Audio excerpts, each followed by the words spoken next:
character, like with the Terrorburn, or how's that going?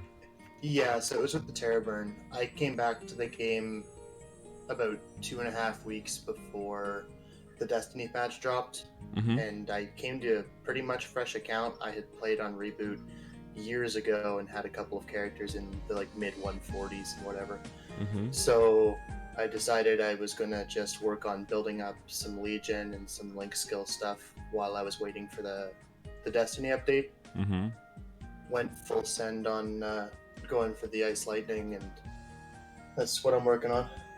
Okay. And how's that been going so far? Well, it's been a learning experience because 5th job has been wild. And I remember training for 6 hours at a time in Ant Tunnel and thinking that was peak gameplay. So this has been intense. Yeah, it's slightly different level of engaging with the game, right? I mean, it's a different game, basically. Oh yeah, it's 100% different. I enjoy it. It's just there's so many systems, and with the Terraburn leveling so fast, and just how the ease of leveling into where I'm at now at 220. Mm-hmm. Suddenly I feel with all the gear they give you, all the symbols, the nodes, it's like slingshotted me into a point where I'm deeper in the sauce than I was ready for.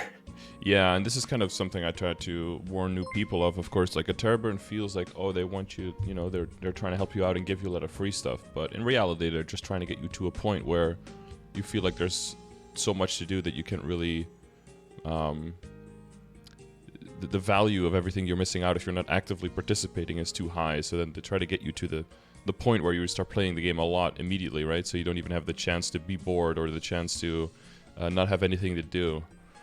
With, yeah, the result, of course, being that there might be a lot of stuff coming at you at once because you're just progressing artificially too fast, almost, right? Oh, for sure. Like I was looking at it, like the stages of progression based on the command that you have, and I was just looking at where I'm at relative to what it expects for the level I'm at, for all that stuff, and I was just like, you're meeting nothing, man, probably. I'm meeting very few of these Yeah. expectations, and on top of that, like I'm unlocking Commercy right now. That's what I was doing while while I was waiting for you. I was just like, you know what, I better unlock Commercy because I'm gonna need to do it at some May point. as well, yeah. You started the get rich quick thing? Well, I'm doing this like quest chain leading up to what seems to be. Yeah, so, well, you that? can do that one if you want, but you don't have to do that to be able to do Commercy. If you just go into the first building, where with the NPC, the redhead woman, the Maestra Fiammetta, and then you can check in your light bulbs, in your quest light bulb, right? You can find a quest called Get Rich Quick. If you start that one, you can start the quest line with her and immediately start like doing the voyage quest line. The whole storyline in the area and stuff is completely optional. Oh, sick! I'm gonna stop killing Delfinos then. Yeah, unless you enjoy, you know, genociding the fishmen, the fish people, then by all means continue. But you know, purely for the purely for the access to the Sweetwater stuff, it's not necessary. Yeah, it's hidden a little bit. Yeah, well, that's one of those things, right, where it's like a very small thing, but if you don't know that, you might spend like 2 hours doing a quest line when you could have, you know, been doing a bunch of other stuff. But I do try to tell people as well, like, I think it's cool that it is like a video game in the sense it's like a distraction. It's for your free time. Hopefully you enjoy yourself. You know, it's a fun thing. And very quickly and with a Terrorburn much faster, so you'll basically get to the point where you feel like there's a whole bunch of chores, you know, dailies, weeklies, monthlies, whatever, that you need to get done. And if you're not doing that you're not playing efficiently. And as soon as the efficiency starts getting connected with your level of fun, that's when you gotta start like getting careful. And I think with the Terrorburn, it pushes people in that direction very quickly because it bypasses the whole. And that's why I have those different stages, right? Usually some of those things are a little bit time gated, and some of those things are connected with how long are you running around just aimlessly, how long are you just like trying to find out where on the world map everything is. But when you have like a Terrorburn and you have all that stuff, it's like somebody's chasing you. There's like a timer on everything, right? It almost feels like you're not, like you have to immediately start performing and start growing. Otherwise you're missing out on all of this potential. But I feel like it could take away quite a bit the more casual feel of like I'm playing a video game and I'm trying to enjoy myself. So I'm always with the stream trying to counterbalance that a little bit because, yeah, once you're past that point, you can't really go back like, oh, I'm just gonna chill today. I'm not gonna do anything. I'm just gonna like do a quest. I'm just gonna walk around. You know, it feels like there's so many things you have to do. Yeah, I found that what ended up happening was I started setting some slightly unrealistic expectations of what I should be able to do based on my level, and I was like, what am I doing wrong? I don't have the kind of income I should have to accomplish these tasks that I need to accomplish to be in this tier of progression that I'm in. Sure. So I kind of took a step back a little bit from that, and I was yesterday morning, I was like, you know what? I'm not going to rush to do my dailies right now. I'm going to go work on a Legion character for fun. I'm trying to like temper this whole I always have something I have to be doing mentality, because there's literally 1,000 things to do at the moment. Sure, yeah, the game is designed to keep you busy more than 24 hours a day, 7 days a week. Like there's infinite things to do. So and also always try to stay cognizant of that there's a difference between not getting something and losing something. That's for a lot of people that seems to be a tough one to keep the distinction between. Right? Do you understand what I'm saying? Yeah, for sure, for sure. It's Sorry, like, I have myself on push to talk, so I might miss the button at times. Yeah, no worries. Yeah, so I think with those two things, just being cognizant of like, you know, try to not put too much pressure on yourself too quickly. I usually have people like to try to run before you can walk or even crawl in this game. A lot of the systems, yeah, I think the game could definitely do a better job at like teaching you the systems. A lot of times they come as like lightning bulbs, as light bulbs, I mean. But a lot of people will just skip them or, you know, auto NPC chat through them, and then they'll be like level 220 and be like, oh my god, there's so much stuff to learn. It's like, well, yeah, but you just like skipped all the people who are trying to explain things to you. So that's kind of like a logical consequence. And I'm not like pointing the finger. Like I do the same thing. I think one of the main things that MapleStory does wrong in the conveyance of these systems is that instead of just giving you like, hey, here's like 2 pages of explanation, read this and you're done, they give like 16 pages. So then you just don't read anything because it's too fucking much and you just skip through it. And it's like every single quest. It's not like, hey, I have a quest for you. It's like, okay, I'll do it. No, it's like, hey, I am this person. I do this. I'm in charge of this. Would you like to? And before you know it, you're like, okay, just shut up and just give me the thing, right? Yeah, and absolutely. By giving you too much, they make you. We would read more if there was less. You know, like less is more. Like be concise, and then we would know everything. We would move on. But I think in trying to, you know, make it all flowery, and maybe in trying to get you to be stuck in the menus longer or something, because that's also a tactic that video games use, and they might actually be shooting themselves in the foot and actually might be shortening the time that people spend with the ideas. But we can definitely like go into the system so you get like to lay some groundwork for you, because this is just like new, right? This is basically your first character, and then you have a little bit of Legion that you said you were working on. Yeah, I've got it just shy of 4,000 at the moment. Okay. Well, it's already more than I expected. I just like I've gotten another 100 levels since I took the screenshot, so it's like 3750-ish. Okay. I just upgraded my legions to the 3500 level one. I've been saving up coins. Yeah, it's hard to keep up in the beginning, right? Because the levels, if you just keep making characters, the levels go so fast. Well, yeah, and the one day I was like, before I decided to Burninator my Mercedes, I was like, you know what? I'm gonna level it to 140, and I'm gonna buy a couple of the Legion buffs, and then I was like, damn, I just spent 3 days worth of coins. Yeah. The decisions are a little bit harder to make early on, but you know, as long as you're not like still at the 3K Legion when you're actually already at 6K, you know, then you're doing okay. No worries. Yeah, I'm just trying. I figured if I was one stage ahead in levels of where it was actually ranked up to, that was okay. That was kind of my mindset. Exactly. The important one for me was getting the 3,000. Yeah, and the next big milestones that you probably want to be able to get immediately when you arrive is 5.5 and 6, because 5.5 allows you to put 5 extra characters on the board. So that's a big bump that you want to take as early as possible. And then 6 gives you the full grid, and then usually that's your sign to really start throwing all the pieces around and committing them to their final resting space almost, probably for a while, because the next jump is basically 8K, and until that there's not much moving. So, and that's for sure. Right now, my Legion's a little messy, kind of scuffed. I was like, intelligence, magic attack, sure. I got enough crit rate to get 100% with my decent sharp eyes. Mm-hmm. And then I was like, I guess I'll start working my way over to IED slowly but surely because I really need it. Mm-hmm. Yeah, we'll get into like the stats and damage and all of that. Are there any like do you have like a list of questions you definitely want to get through? I have some simply written out questions that are more like bullet points to focus my brain slightly. Mm-hmm. Are some of those like very general that we should probably address first? Some of them are relatively general, Mm-hmm. pertaining to less overarching systems, though. Like, I don't really understand boss souls, stuff Okay, like that. sure. I really very loosely understand familiars. My understanding of familiars at this point, for where I'm at in the game, was I don't have any drop rates. So I was like, I'm just gonna go raw farm at excavation site, hope to get some IED fams, and then just call it a day. Mm-hmm. Mm-hmm. Yeah. But beyond that, I'm just like, it's a mess. I like crashed trying to extract, and I was like, I don't know. Oh yeah, yeah, yeah. Hmm. There's a little tip for that as well. There's a few things.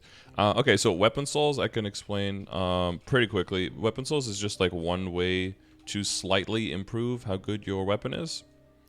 So it's typically something you only start doing once you get into pretty high level weapons. So it's usually only Absolab and Arcane that you really worry about that. Those are the weapons that you keep for, you know, a longer period of time. You can also do it on Fafnir if it's, you know, like your third or fourth or fifth character and you have some souls lying around. Because if you transfer hammer, which from Fafnir to Absolab you typically do, because then, you know, otherwise all the value you invest into your Fafnir will go to waste. So at least you'll get a head start on the Absolab when you transfer hammer. Your soul also gets transferred over. So that could be something that you start doing earlier as you have access to more of them. But in general, it's just like a slight tweak that you could put on your weapon just to min-max a little bit. And in general, the only thing you're really looking for is tier SS souls, like double S tier. And within that specifically trying to get magnificent souls. So what that means is you need like 10 soul shards, right, to turn them into one soul. And there's only a 1% chance for a magnificent.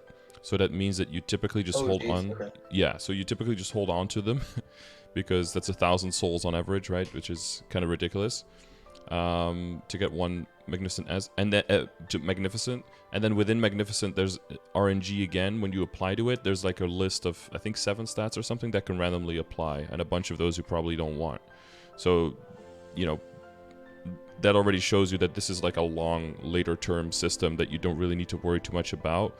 But what it does mean also is that if you want to worry about it, which eventually you will, because, you know, all your other systems will be kind of maxed out and this will be a nice way to min-max above that, it's good to lay the foundation and to know which souls are worth keeping and really going for and trying to scale up on those, because a big way that you can scale up on them, the good thing about the magnificent souls is that they're not time limited and they're transferable, whereas the non-magnificent only last a week and you can't transfer them, so they basically just fizzle, or you just throw them on a weapon and then, you know, maybe you get like 10 stat or something, or 5 weapon attack, you know, something measly like that. But the really big ones can give like so you can check in the souls here, for example. So Magnus is a tier double S, and you can also see that here in the dailies command I had the soul shard tier. I added it here so you can use that as a it's kind of like a guideline on which bosses. So the best thing if you want to scale up and you want to do it early is for Root Abyss. So it's S and double S. So Clown, and you can see it here as well on the tier list here. So you can see Clown and Von Bon are tier S, and Queen and Vellum are tier double S. So those are ones that even from the normal, it's, you know, whether it's a easy or normal or hard or chaos or whatever, if the name of the boss is what determines the soul, so it's like all the same quality and they go all on the same pile. So you could start getting double S souls as soon as, you know, level 140 or something, if you can clear Root Abyss at that level and killing the Queen and Von Leon, and you can start saving them. And then Magnus also like easy and then normal pretty quickly after that, and then hard eventually. And then Cygnus is also double S tier, and then, you know, that's Cygnus again, that's Syria again, but it just stacks with what you already have, right? And then Vellum, and then Magnus that we talked about, and then you're talking like Damien, Lotus, and then all the bosses above, basically, you know, like Lucid, Will, yeah, all of those. So really the only ones that you can really quickly have access to is Queen, Vellum, Magnus, Cygnus, and those you just want to save. If there's a Magnificent Soul event on Sunday, So for that, you can check the event calendar, right, or the patch notes, one of the two, and check for Sunny Sunday and see what is coming on. When is there an event? Which is a good idea to do in general, you know, if you're coming back or if you took a little bit of a break to see if there's anything crazy coming up. But we have a 30% off, I see. And then we have Spelltrace Fever. That's not something that we really need, but we have 50% off Inner-ability Reset. That could be something useful for you. And then we have the, you know, the special pet. Hopefully we get a vac pet there. And then we have a training one on the 17th. So in this batch, you can already see like there's none of that as event. So it's, you know, the earliest you can get is like July 24th all the way until like end of August. Hopefully there's one in there. So that gives you time to save up on souls. And yeah, maybe by then I'll have a few.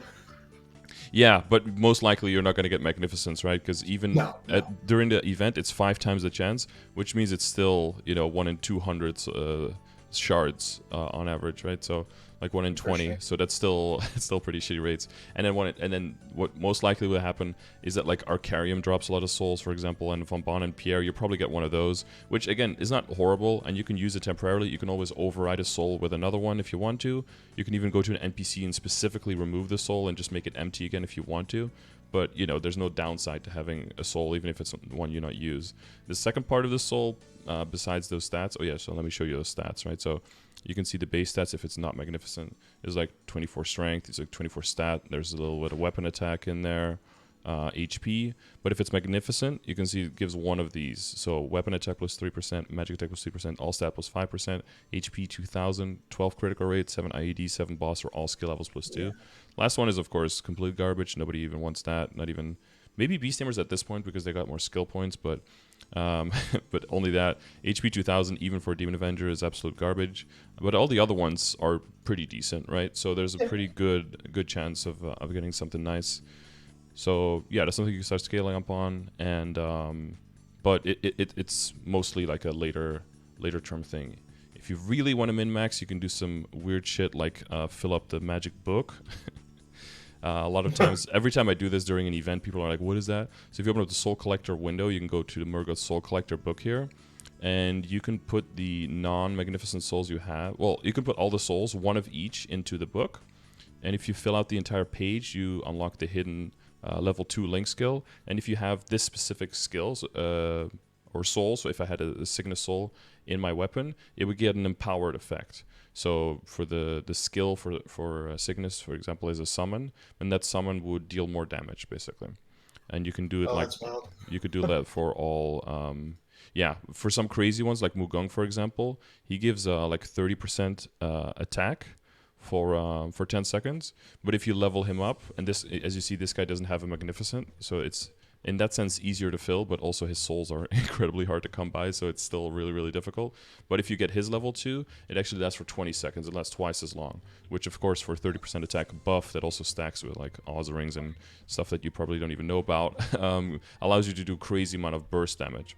So this is this is like an advanced system, but if somebody talks about the book or you see anyone using the book, now you know what it's from and what it's connected to. But that's pretty niche stuff, and it's overall a pretty small system that we probably spent too much time on.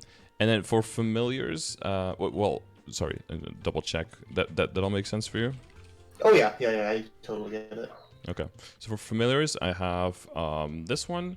Basically, this kind of breaks down all of the systems, like what everything costs, how will the stat gain work, how do the levels work. So legendary is essentially only in non-reboot. And then going past level 5 is also only possible in non-reboot, but you'll see if you have a unique character, it'll show in the top left, or unique familiar card, I mean. Top left, it'll say something like breakthrough available or something. That's like the possibility of leveling past 5, but that's only for non-reboot, so it's just, it's copied over for us, but we can safely completely ignore that. The quality ranks are the same as the colors of potential, so that's pretty straightforward. And that determines the quality of the rank determines what potential lines they can get and how high they are, right? Not the name of the familiar or whatever. That all doesn't matter. And then this is when you try to rank up to a higher tier. So the percentage chance of succeeding and how many cards you need to fuse together. This is really once you start trying to, once you're training in areas where they actively drop, and that's where your stomping ground is. That's when you try to get higher rank familiars. You never want to do this one, right? Because rare also drops, so that would be a huge waste of cards. It's better to always throw rares and commons into into an existing rare, and then rank that one up to epic with 100 points, and then at 80% chance, hopefully getting an epic, and then being able to reveal that. There's no cubes or anything. In non-reboot there is called red cards, but there's no cubes for us. So you basically, if you get a bad reveal, you just make another one. You get a bad reveal, you make another one. Okay. You know, it's just that simple. Don't try to rank. So you just sink thousands of cards into it and hope to get the stuff you want. Yeah, tens of thousands. Yeah, it can be crazy. Some people get lucky on their first one, and some people spend 10,000 and still don't have what they need. You know, really rewarding system, just like Souls can be. But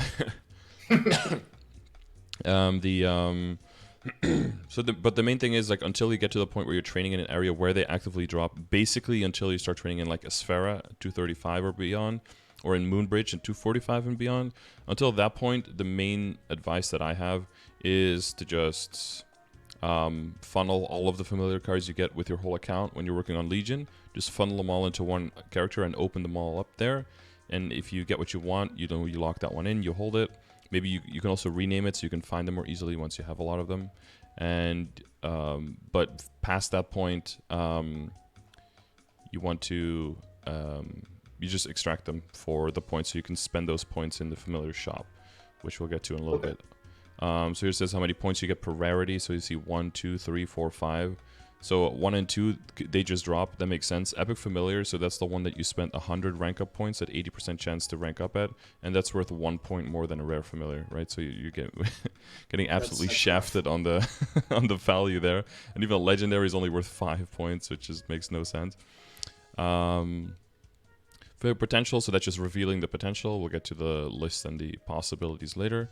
But you have 2 potentials. Usually the top rank is the same as the rank of the familiar, and then the one below is 1 rank lower. It's very similar to, like, you know, your invulnerability or to potential when you're cubing, right? So the top one is a prime line, and then the one is one lower.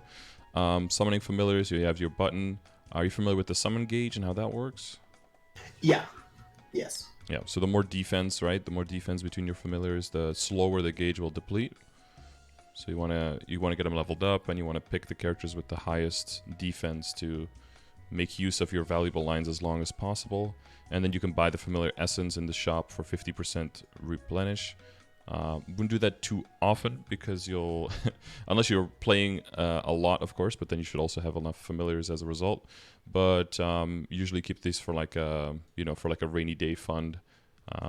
If you're really doing like a lot of bosses and a lot of training at the same time, or you're going ham one day because you've got the whole day off, and you can keep going. Familiar badges will give you some extra stats. So with 1 extra badge, you will unlock your 2nd slot. And with 10 total badges, you will unlock your 3rd slot. So as you can imagine, you probably want to go for your 2nd slot pretty quickly, but for the 3rd slot, it's okay to wait quite a while.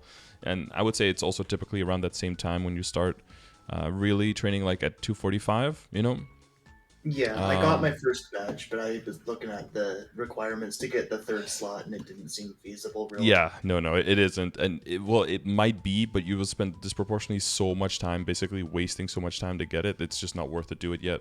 There's some higher level areas where there's no bosses in the sets, and it's basically just go to like all maps and 8 maps in the area and just get the card. And it's really, really simple badges later on, so you don't want to really brute force it too early.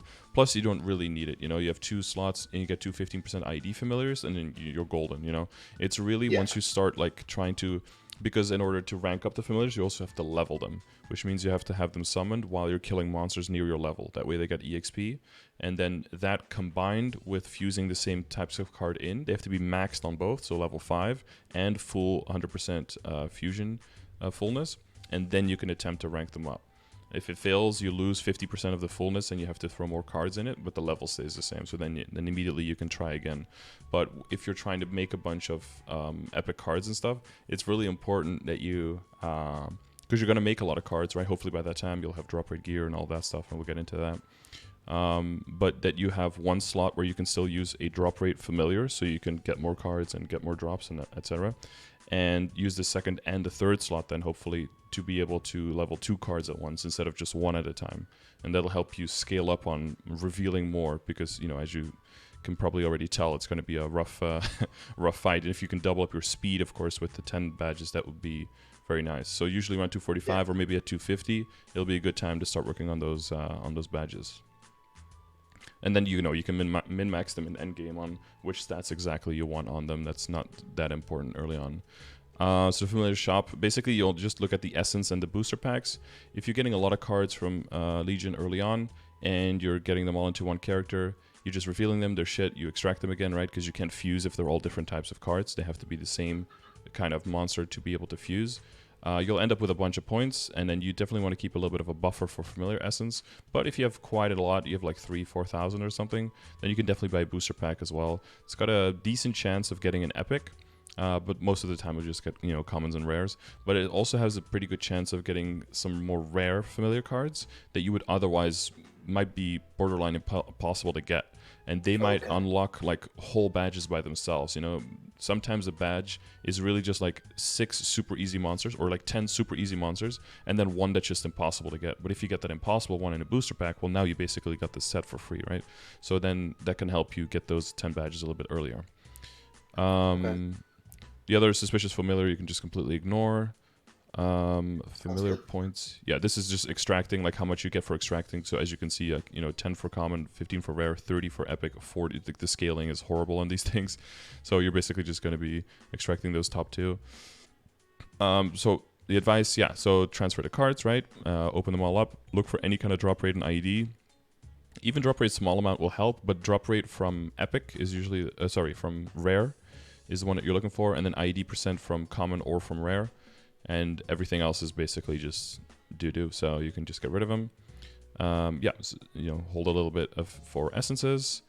You can, you know, if you get a lot of cards, you can only buy 1 booster pack a day, but you can buy 1 booster pack a day per character. So if you really have like a lot of cards and you just want to go ham on booster packs, you could transfer out, you know, if you want to scale up, but you know that's probably not going to be happening. That sounds a little while away. Yeah, exactly. If you get any epic, always move it to a character that you care about and open it there, because there's a chance of the really good drops, really good lines. I mean, like large drop rate, that by itself is 100% drop rate increase, which is absolutely massive. And then there can also be boss damage % and IED %. And then once you start making unique cards, you can also see large healing. You can see large self-healing, large party healing, large... there's party and there's allies nearby, which is very similar, but one is a little bit proximity range and the other one is just people being in the party. But in most boss fights, you'll be pretty close, so it'll work either way. But that'll really help for later boss fights to just make them a whole lot easier. But that's when you're making unique cards. So typically, you just want to, you know, first you just get some drop rate, IED. Then once you train somewhere where you get a lot of cards, you start making epics. Try to get that large drop rate. Just brute force that large drop rate. Once you have the large drop rate, you start making uniques, and then you start going for boss damage, IED, large heal, etc. Yeah, it makes sense. So here you have if you want to check that out, you have a list with like all of the possibilities, so you can see like what your odds are if that's something you're into. This I feel like one generally that kind of stuff makes me sad. Yeah, there's just too much variance. This is linked to how drop rate stacks. So this goes into what you want to go for with Meso Obtain and drop rate, and what Meso drop rate, and how that's all split up. So what the goal is for like your equips and for your account to make sure that you can get optimal money when you're training, and what like a reasonable like how much, what % drop rate is equivalent of the lines of the familiars, because it just says like a small amount, a large amount. Like, what does that even mean? You know, how much is that? You can also just, you know, equip them and look in your stat window now. That's how we've verified the numbers. But you can also just read it that's what I was here. going to ask you. Then Is you're if good. they get reflected in the stats?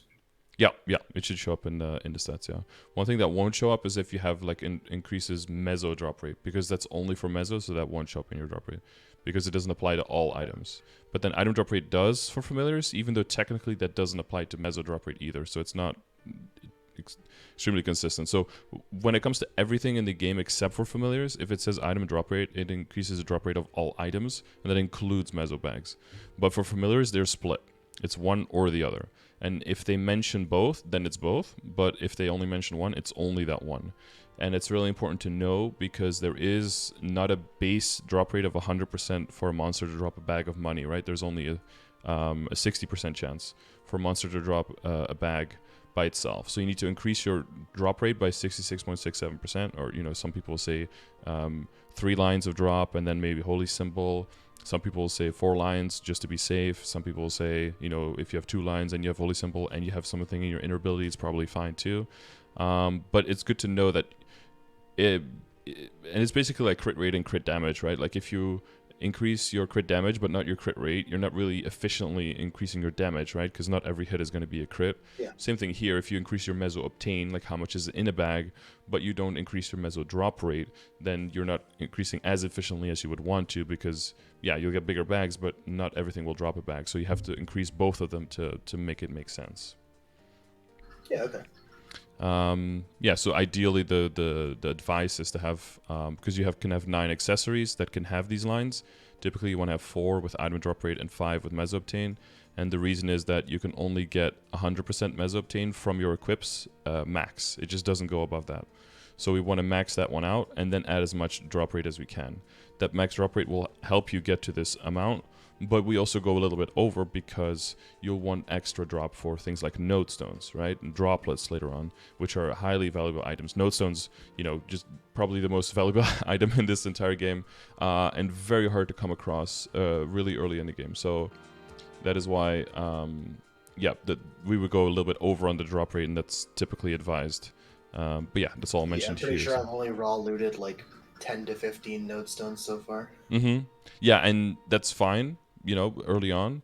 But as you get stronger, as you get better controlling your character, clearing your map, and then start, adding drop rate, you'll see that number go up and up and up and up. And that's when you can start really snowballing into actually building out your legion, where your legion and your symbols later on, right? If you get to higher level areas, that's where all of your final damage comes from, and that's what you want to get as much damage coming from. And that damage will also help you be able to train and stick to meso and drop rate accessories and not really need any damage from those pieces while still being able to clear the monsters.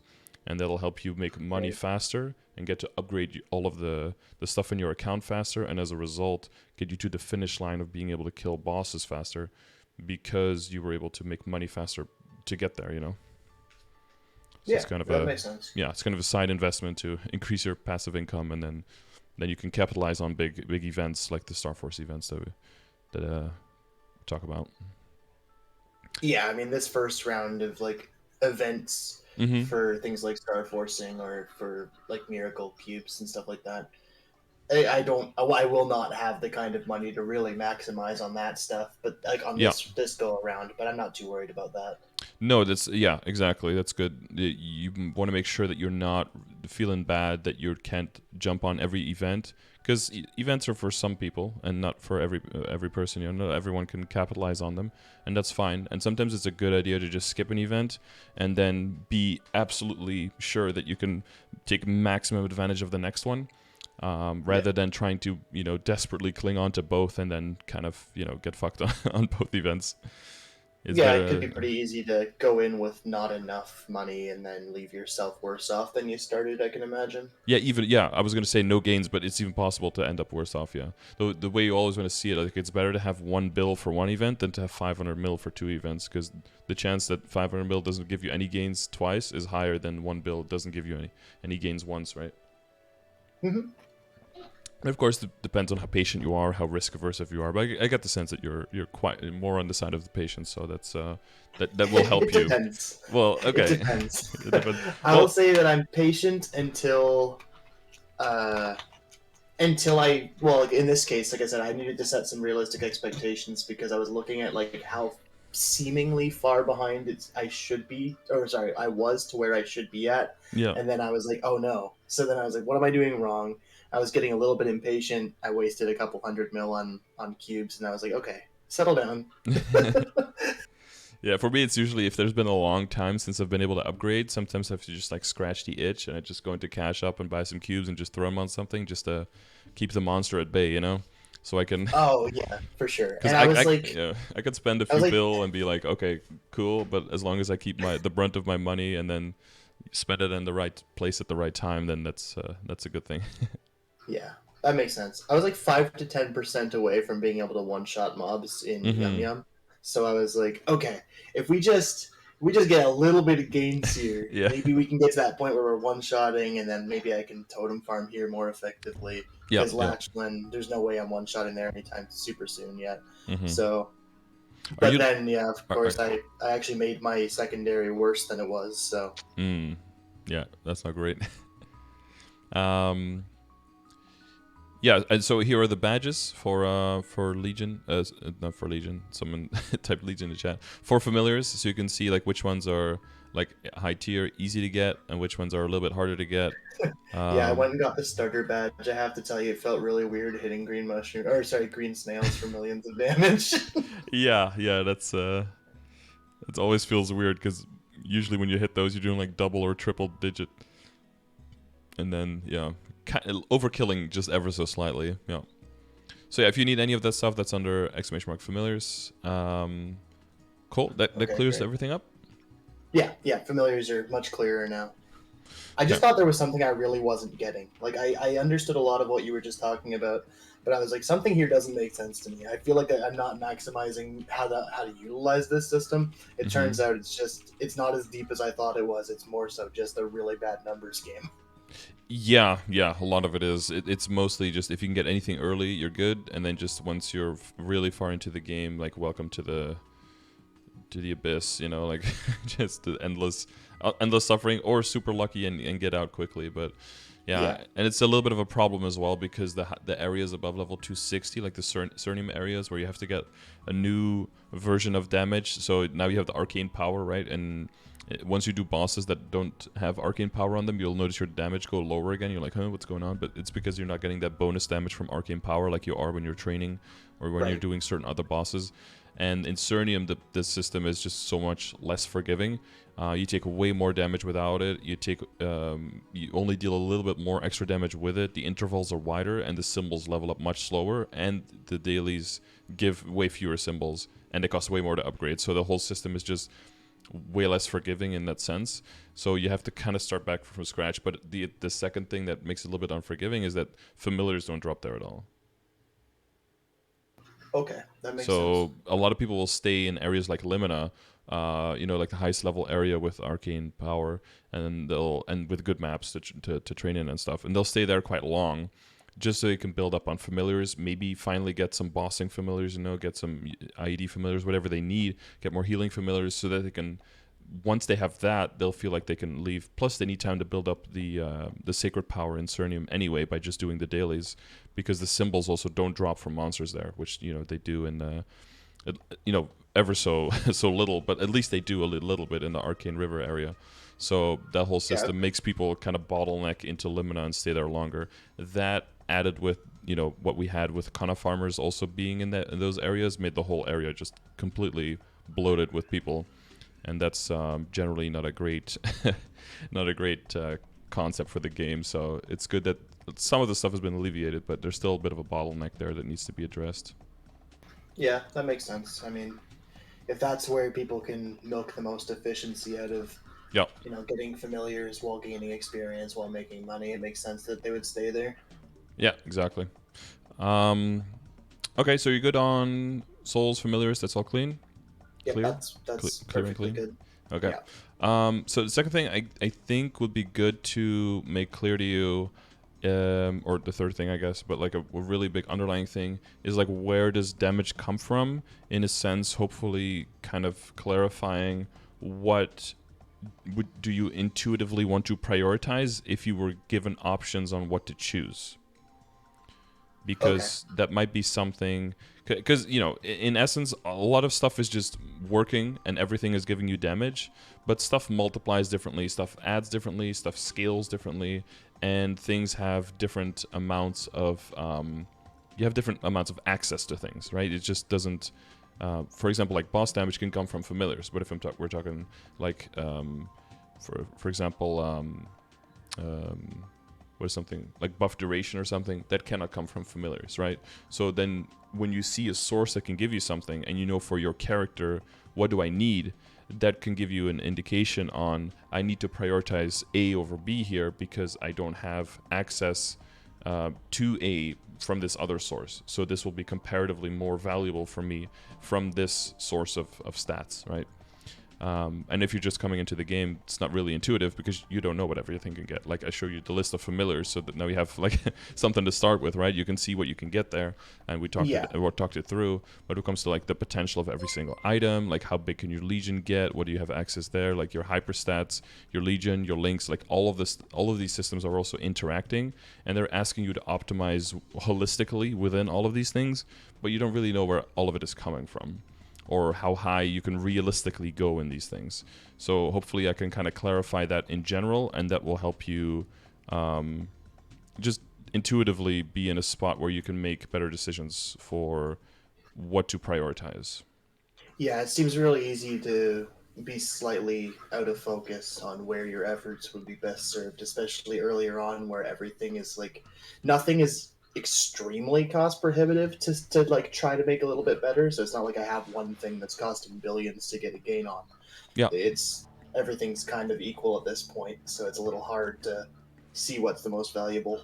Yeah, and also everything shifts a lot early on, right? Because the amount of sources of damage that you get and how much you exploit them and how much you upgrade them can shift very, very quickly. Like you can go from having 10% intellect to like 100% intellect in a day. You know, if you just get like a bunch of occults and just swing them around and get like 3 or 6% on everything.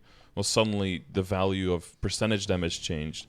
Or of percentage stat change, sorry, but now the value of stat itself also changed because it gets multiplied by the percentage, right? And now the value of that compared to your attack has completely shifted in a really big way. So it's also very hard to like keep track of like what should I be working on now. So I like to work on those generalities, and that's why the progression grid is I think very successful, because it helps you set like a goal. I don't want it to be like a, like, am I inadequate, or can I be carefree, but more like if I am trying to do the content around my level, should I mathematically be capable of that, or is there something that I'm severely lacking, right? And it tries to keep all of the pieces of the puzzle going at the same time, but there's some underlying truths that like inform this that I think would be useful to know, and most of them link to like extra information right on the left side. If you hover over the little thing, there's some extra connections to commands as well on where you can get extra information on that and stuff. So the big important thing in the game is final damage, basically.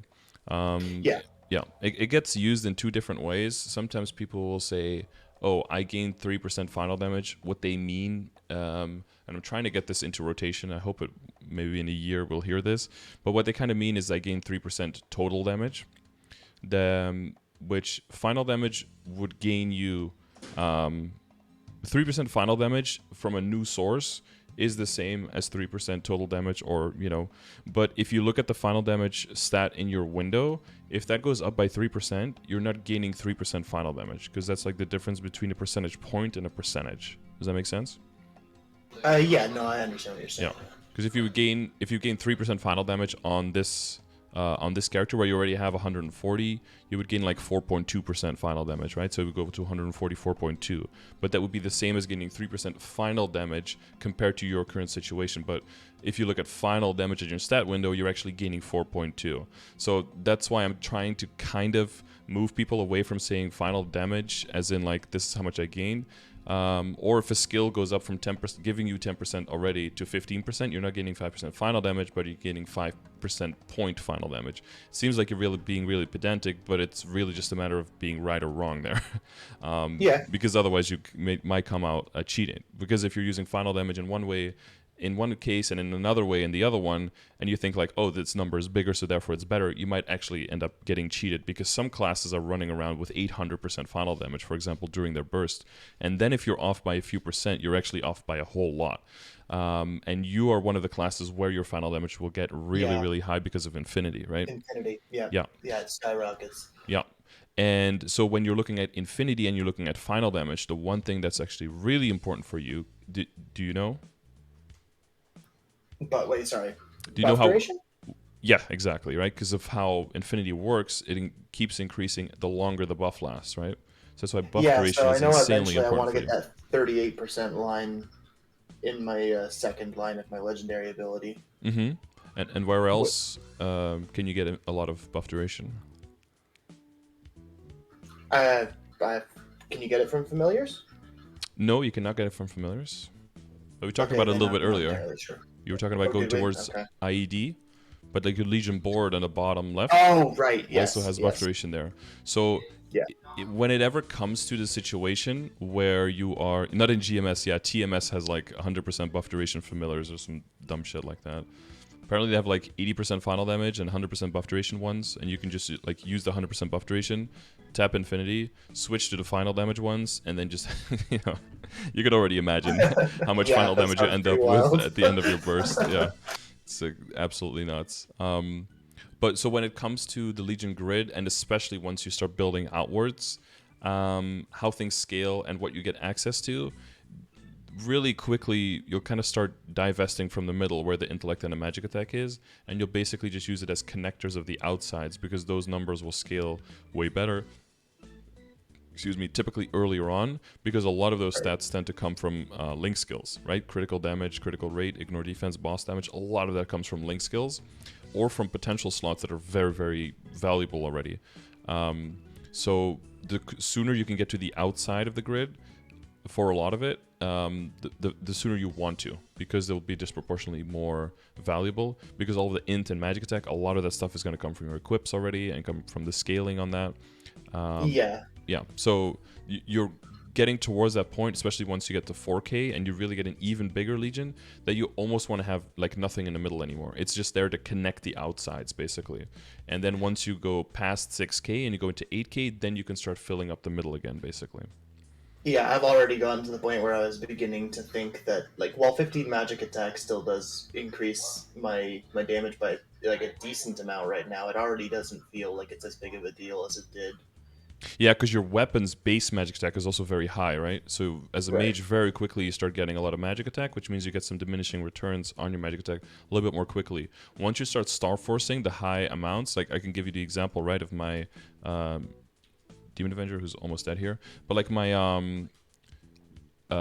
so if you get to like 21 star stuff, you know this is very far away, but like all of these things, this is 77 magic attack, this is 64 magic attack, 64, 68, 74, 104, right? Like you can start adding those numbers up, and now you're like, okay, a little bit of magic attack in the Legion is like it's like a drop in the bucket. But yeah, absolutely negligible at that point. Yeah, and especially for you, because you want to get enough crit rate to hit, to hit the threshold. You want to get all the critical damage you can get. You want to get all the ID you can get, and then buff duration is also going to be incredibly important for you. And then boss damage, even if you have left over after that. And then after that, you might go into the middle of the grid. So for an Explorer Mage, it's really, really valuable to eventually hit that 8K Legion, because you'll just have so much use for the spots in the grid. Yeah, well, I grinded Legion so hard for 3 weeks that I've been slacking a little bit because I got to my goal of getting to 3,000. Yeah, that's fine. That's fine. I figured I was going to get 600 or so just from doing my Terra Burning and then my Burninators. Mm-hmm. And then once I got a little bit burnt out on, not necessarily burnt out, but once I got a little bit past the newfangled excitement of being in 5th job and trying to do every single daily I had possible, I was like, okay, then I'll temper back into doing some Legion throughout the week. Yep. Where did you? Okay, so did you? By the way, did you take the fake Solab on the Ice Lightning and then one on the Buccaneer? Is that? That's what I did. Yeah. Yeah. Okay. And then I wanted to utilize my Buccaneer as a bossing mule once I got there. And so the Buccaneer is a Terra Burninator? It's a Burninator, yeah. And then I threw the other one onto my Mercedes because I couldn't stomach the idea of leveling it raw. Okay. Yeah. All right, that sounds well done. And then that's final damage, right? That's the direct final damage in your kit. The other final damage is, of course, leveling skills and whatever that you come across in your skill build. But everything is max, so that's whatever. And then getting buff duration from. There's a few other sources of buff duration, right? There's your, I believe, empathy in your traits. Okay. So that would be a good stat for you to probably prioritize if you have like trait boost potions and such. You can throw them at empathy. It does go up to 10% extra when it's max, so that is quite nice. That's not bad. That's not bad at all. No, actually, it helps quite a bit. And for you, that's just extra final damage. But for someone else, it might just be like, oh no, now I have to press my buff only every 122 seconds instead of every 120 seconds, right? Doesn't do anything for them. Yeah. But for you, it's just final damage on your burst. Yeah, Infinity's massive. That's pretty much right now. I've been trying to 3-door with my current setup, and in practice mode, I actually beat all 3 of them. But then I absolutely turfed it doing it. Oh no! Legitimately. Oh yeah, I died to Queen 3 times on the same mirror because my brain stopped working because I guess I was stressed out. I kept the tilts. I kept animation locking myself when Bon jumped. Pierre made me so mad. He made me so mad because I got both halves down to like 2%, and then I died like when they were at like 6 or 7%. My Infinity wasn't up. I didn't have any lives left to reset the hats, and then and then you got a hat, and then it's just over. Yep, I was so mad. Yeah. Unlucky. But it was still exciting because I was like, I've never fought CRA before, so. It's possible now, right? So that gives you more energy, I think, to try again. Yeah. I mean, it makes the defeat more bitter, but it also makes you want to get up and try again faster, I think. I know I'm preaching to the choir. I saw the hard lucid attempts on the Demon Avenger, and the one was just so painfully close. just one more bar. Yeah, and the one that I got eventually was also pretty close, only like 3 seconds off, but. Because I know people in the chat who are like similar level, they're like it's doable, so and then they're like, almost messed up the burst again on the last one, so close to killing it off early, setting it off, But now that I know I can do it, now I am like, okay, now going into it, I know what I'm up against, so it's like, okay, I know I can do it, but I know it's a struggle. Do I just want to duo it, or I know that if I can't make my run 1 week, I'm like, okay, it's like a fallback. I know I can solo it, so that's still like a backup option. Yeah, for sure, that's awesome. And then the other, are you familiar with the Legion command? I'm assuming yes. You probably looked at that, yeah. So you also see some buff duration there from Mechanic. I don't know if you've invested into that guy already. My Mechanic's only like level 80 right now. It's one of the ones that I was pushing up slowly. I mean, 120 is fine, of course. I got like focused initially on doing the 140, the crit rate ones. Yep. So like I did all that. I did a lot of the ones near the top, and then now I've been kind of just picking and choosing what I felt like would be fun. Just because I just needed to do that for my brain's sake. for your sanity, yeah. No, that's totally fine. I wanted to do Ho Young so that I could get some IED. Yeah. Okay. Yeah, Ho Young, versatile in the applications of the link skill, but definitely not one of the best. But yeah, it does give you something for mobbing and it gives you something for bossing, so that is quite nice. So the other thing for final damage, if you look at your stat window where final damage comes from, is IED.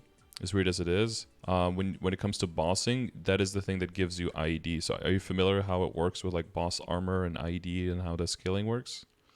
Yeah, so like your percentage of IED is the percentage of the remaining. Like when you get new IED, it's the percentage of the remaining percentage of what you have left. And if a boss has 200% PDR, and I had 71%, I would actually be dealing like 58% reduced damage.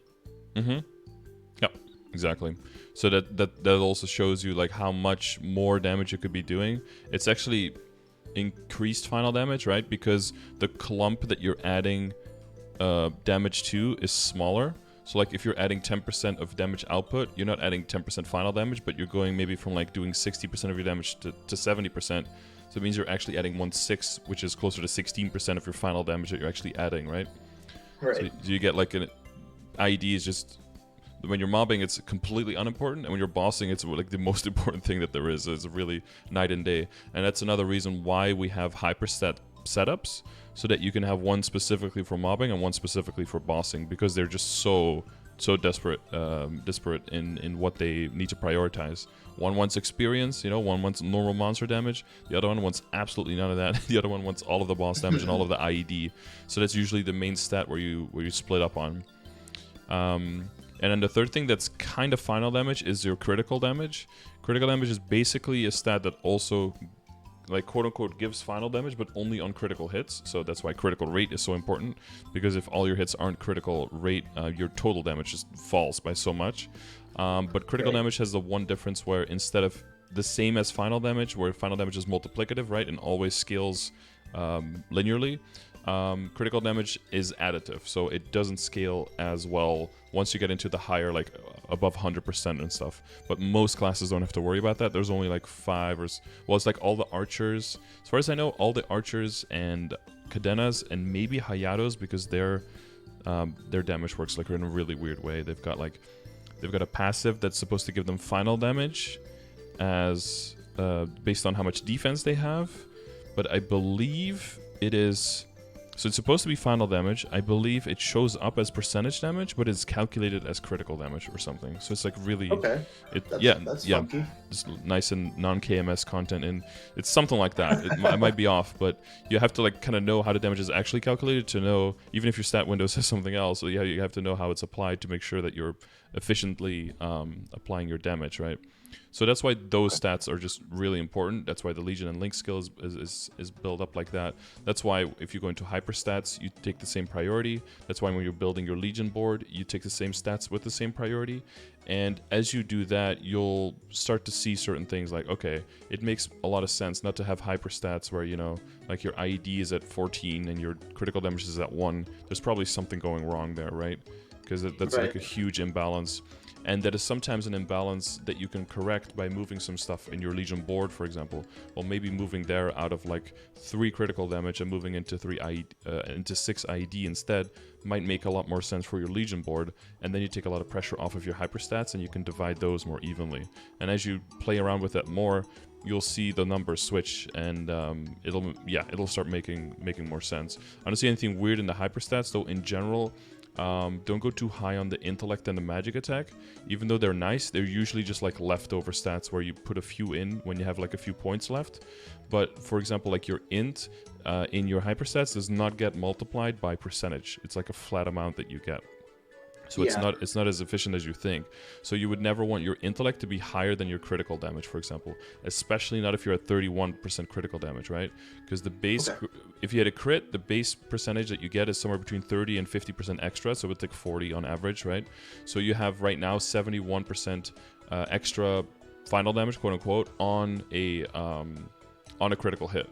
But if you switch that intellect instead over to the critical damage, that extra point, you go to 72 extra, so 1 out of 71, so it's like a 1.5% total damage, quote unquote, on extra critical hit. Whereas 40 int or something, whatever that level is, doesn't do nearly that much.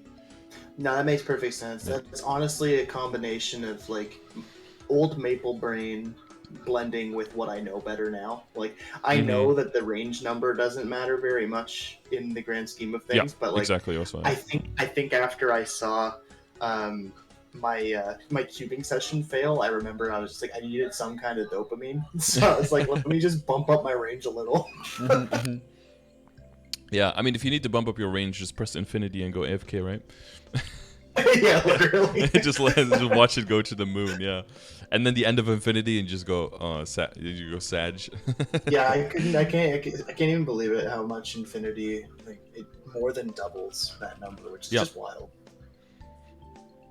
Yeah, and then the advanced playing is making sure that you get your burst set up like near that end of infinity where your burst is your damage is at its highest.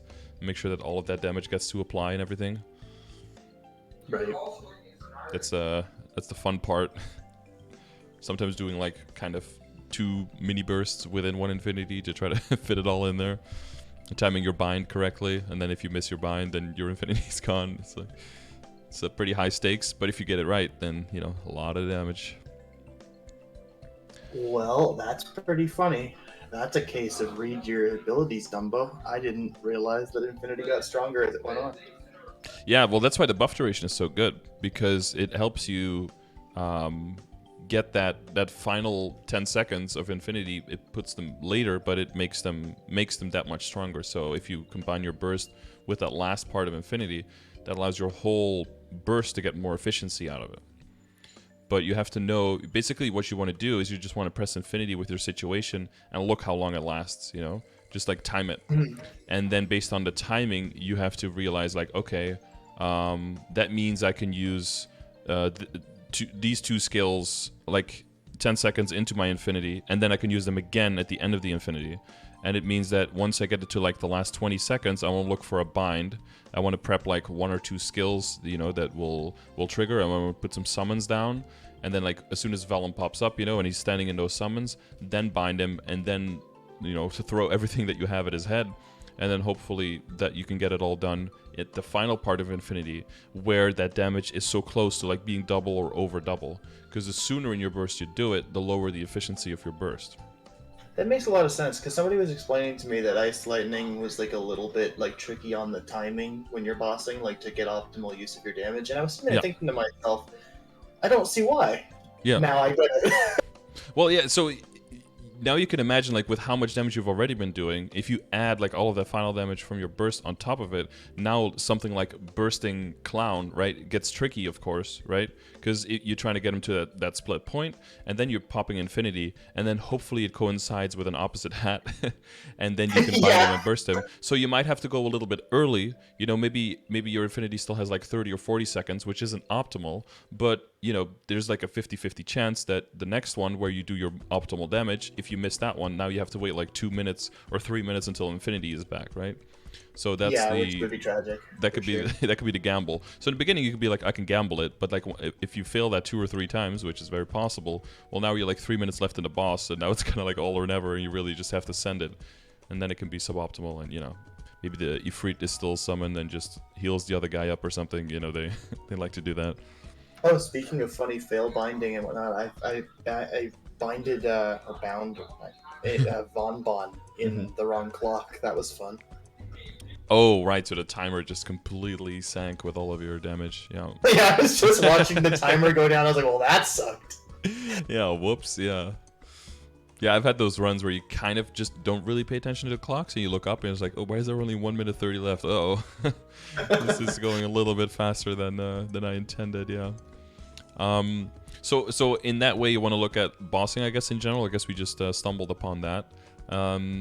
But in general, that's where your final damage and your big chunks of damage comes from. And then, like, the other sources of final damage that are really important is your boost nodes, right? Which are probably, with your matrix, you've figured out the amount of damage you can get out of your regular skills, right, by leveling boost nodes. I haven't gotten the perfect tri-nodes that I've been trying to hope for, but I mean, I've gotten some that are functionally useful that I've been leveling up. Oh god, it's new icons, so I don't know what anything is. I wrote down in the info what the tri-nodes are. Oh, here, okay, thank you. Alkinus, Chain Lightning, Frozen Orb. I'm trying to see which one is which. And then Lightning Orb, that's Blizzard. Lightning Orb, Chain Lightning. Okay. Yeah, I think that the main is Frozen Orb, Chain Lightning, Light Orb, probably, right? Yeah, according to the Mage Discord, I'd have to go check it again right now, but I believe it was Frozen Orb, Lightning Orb, Chain Lightning is one of them. Yeah. The other one, and then the second one is just to min-max and get a little bit more damage, but that main one is definitely where all of your damage comes from. Oh, I think they said Chain Lightning, Thunder Sphere, Lightning Orb because of the. Oh, maybe it was Thunder Sphere. Yeah. I think they switched it out, and it kind of makes sense because you want it to start getting boosted earlier on, so that you can use it as a reliable summon for your mobbing, and that you can get more gains out of it than if you had a Frozen Orb, because your Frozen Orb at this point is not as useful anymore as before because of the increased range in Chain Lightning. And anything that the Frozen Orb can hit, your Chain Lightning can probably also hit, provided you have like one target to bounce off of, right? Yeah, Chain Lightning goes places that I can't even see. Yeah. Imagine if you had like the like in Monster Park, the little red dots in the minimap, so you can see where the monsters were. I think it would be really cool if you could toggle that on for mobbing, so you could see how good your clear is off screen as well, because more and more That would skills be are. awesome, yeah. And then you could just see like the red dots just kind of like, you just press chain lightning and everything just kind of disappears. You're like, oh, cool. I love the small Monster Park maps where I can just hop into the middle Ice Age and watch every red dot just disappear. Yeah, whoop, gone. Or you press the lightning barrage on one side, and you go, and then you just go up, and everything on to the Yeah. right of you just melts. Yeah, It's fun. helps you go through those levels quite fast. Yeah, so I think as soon as you have those two, I mean, you have lightning orb, frozen orb. Yeah, so I guess you don't have any up for the summon yet, right? You don't have any thunder spear yet. No. That's probably the main one. But yeah, eventually you get just to the 2 sets and then you're done. So it's pretty straightforward, I think, for the boost nodes. But yeah, I mean, level 8, level 5, so it's 13 up to 23. So 46% final damage on your chain lightning. That's very welcome, I imagine. Yeah, my chain lightning, it kind of slaps relative to where it was at. Yeah. And then I guess the final thing for final damage that's really important is, of course, your symbols. And I can see you're pretty diligently doing those, and you're sitting on your symbols now. Is your goal to see if you can get like to a higher level area before they run out?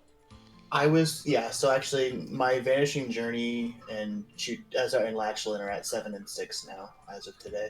Mm-hmm. But I'm holding on to 243 at the moment. I was going to try to push to 225 before the 2nd of August. 2nd of July.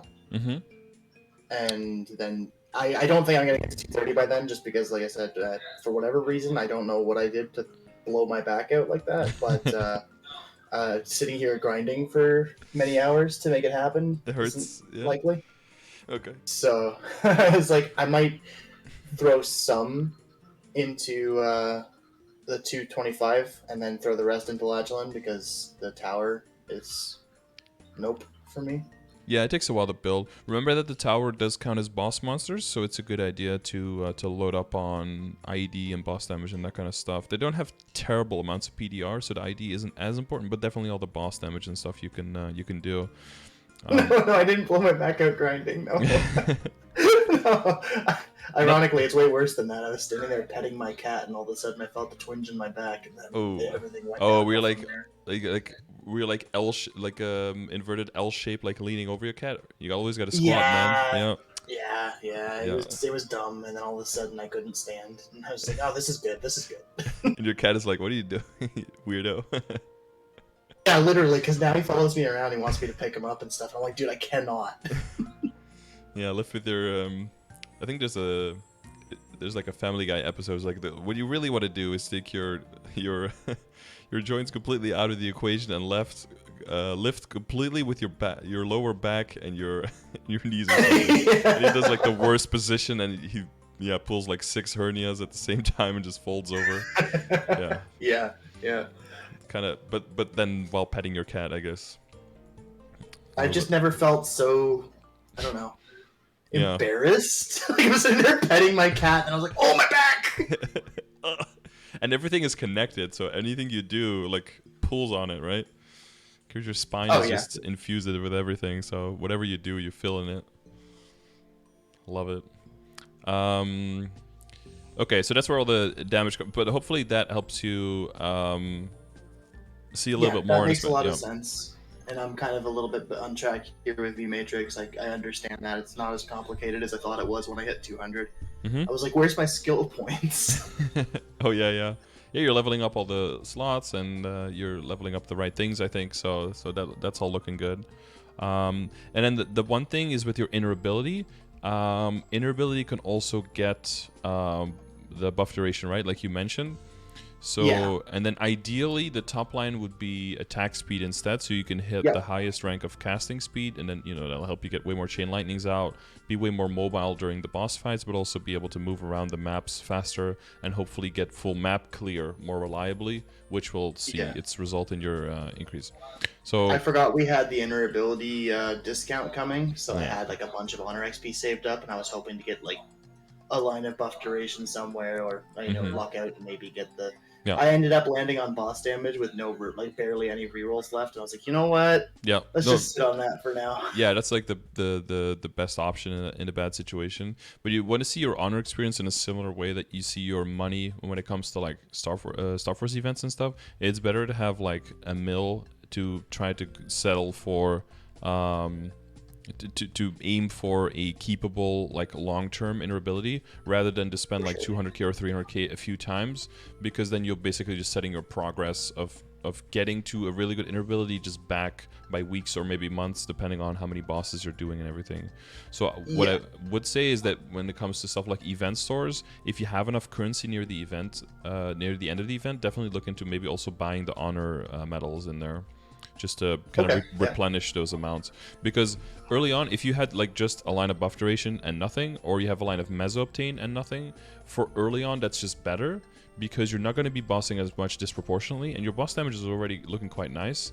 But when it comes to meso obtain, you're going to need that much more to make those initial accessories, right, that we talked about, to get that meso obtain and the drop rate rolling. And then once you have that rolling, then all of the damage will start being available because of higher tiers of potential, because of star forcing, etc.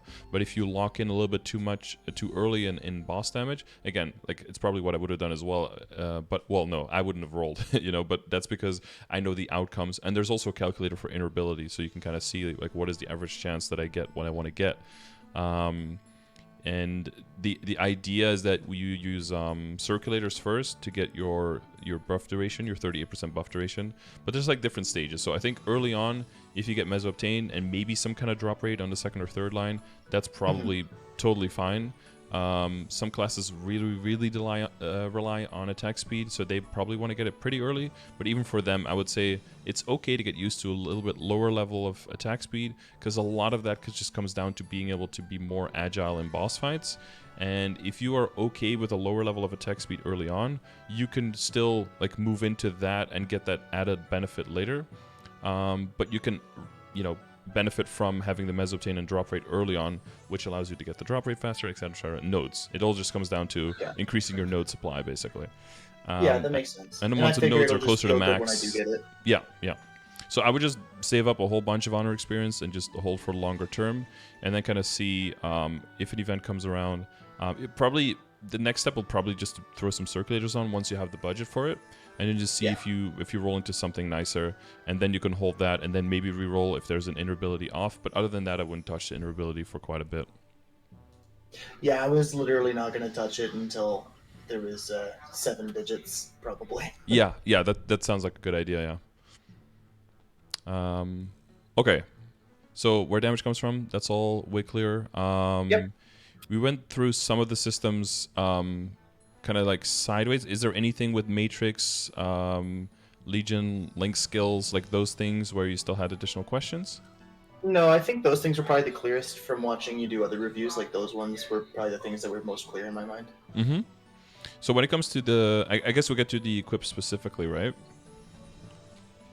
Yeah, that would probably help. I had some specific questions related to some of that. Okay, we can start with your questions and work from there.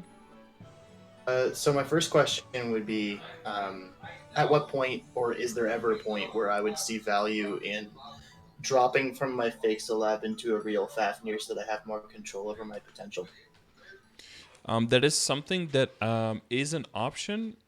I would say if it's like your third or fourth or fifth character or something, and you have like the billions lying around to do that, I think in your situation, it's probably best to just try to get a good flame, right? Get that magic attack. Yeah, okay.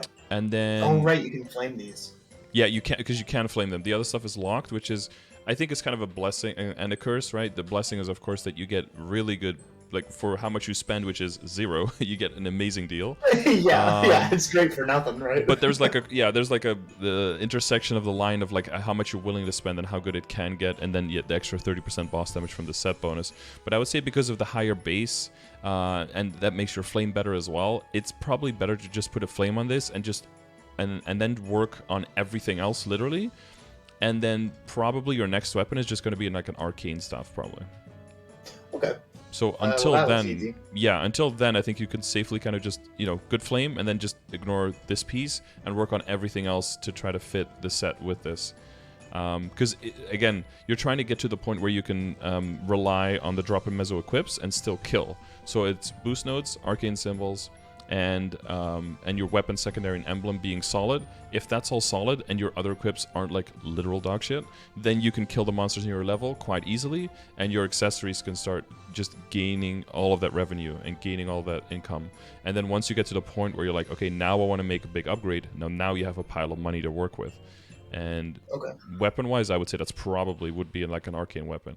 So the Fafnir weapon can be a little bit better. A real full Abzo could also be better, but again, you have to get the Star Force again, you have to get the potential, pay for the tier ups, reflame it. That's a lot of money to spend for definitely an upgrade, but I would still consider that like a sideways upgrade where...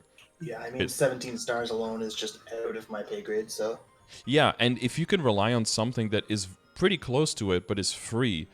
Yeah, that for me that would just that would signal like I can spend all of that money on other stuff instead and get more gains there than I ever could on this individual piece. Yes, the magic attack isn't there, and that's a big difference, but the game at this point is scaling to such a point where you can reliably level up with this thing, even though for mobbing it doesn't do all that much, just because of the base magic attack.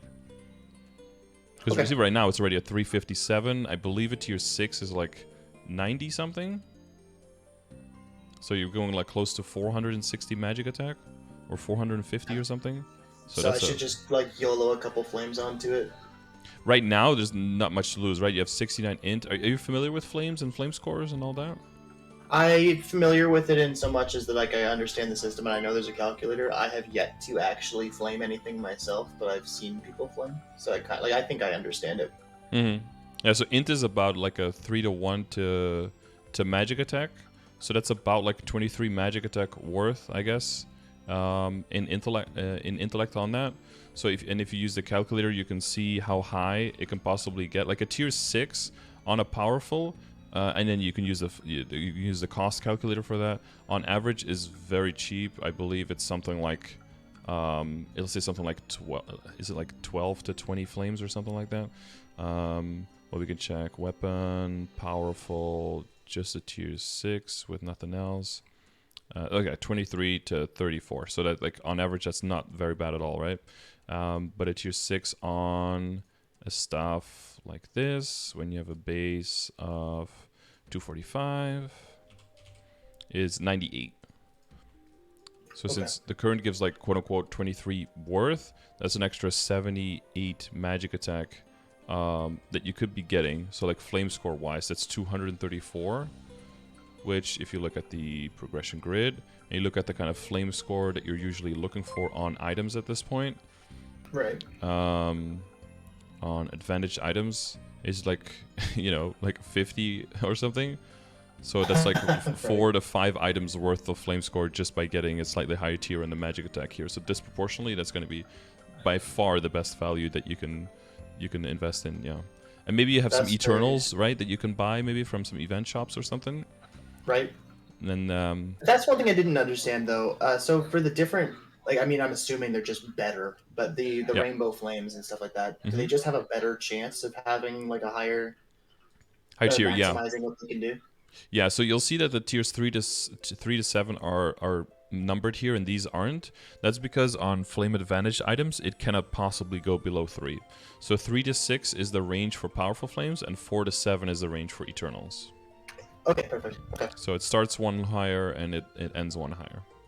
But the tier 7, even on Eternal, is only 1% chance. So you have to hit that exact line, and then there's only 1% chance within that to hit the tier 7. So this is always like huge money sink if you're trying to go for tier 7. Then. Yeah, that's why you just don't. That's why it's like tier 7 is only like if you luck into it here late game or end game. Otherwise, you always aim for tier 6 with as many of the other lines as possible, And that's why in the calculator you have tier 6 here, you have tier 7, but you see I can't even click it here because I selected powerful flames, right? So like I can't even click tier 7. Oh, yeah. It won't even go. But Okay. they here for damage, boss and damage, that's the plus that I'm talking about. So if you if I add 15%, so that would be a tier 5 boss damage and a tier damage on top of the tier 6, it goes from 20 to 30 flames to 3,800 to 5,400 flames.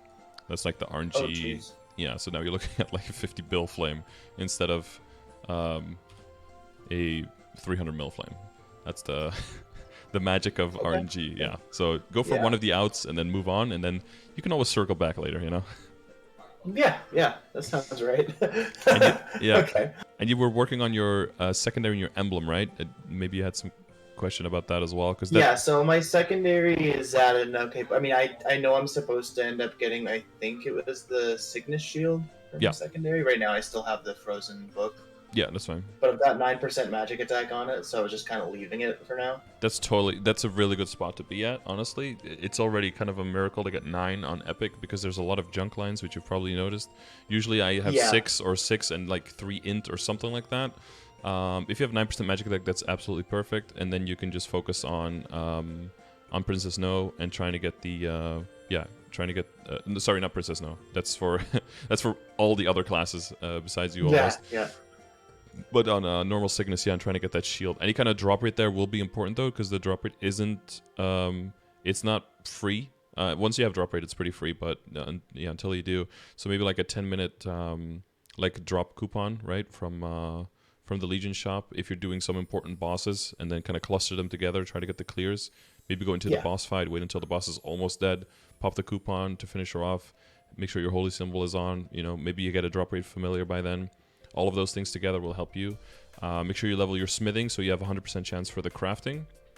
Yeah, I heard about that. I thought the shield dropped, and then somebody in my guild was like, no, you get the recipe. I was like, whoop. Yeah. Yeah, it's like a yellow recipe, but you'll see a bunch of them. There's some old recipes there for creating Cygnus equips as well, and those are just impossible to craft. I think they need like 200 dreamstones or something. It was a wild back then, but yeah, she also drops the pieces, and those can be turned into the equips, which is of course way easier. There might be something nice in there though. Cygnus equips are not something to be like sneezed at, because they are flame advantaged. So if you don't have like a good shoe yet or something, it could actually be something worth looking into. But if you're just using a Nova shoe, I think, because I saw it was literally just, it's not even 3 lines, it's not any good potential, but just the raw stats on it was just the magic attack. What I was wearing. Yeah, the flame is also really good for Nova, because it's not flame advantage, so you see a lot of lower numbers. But hitting a 4% all stat, it basically already like solidifies it as something useful.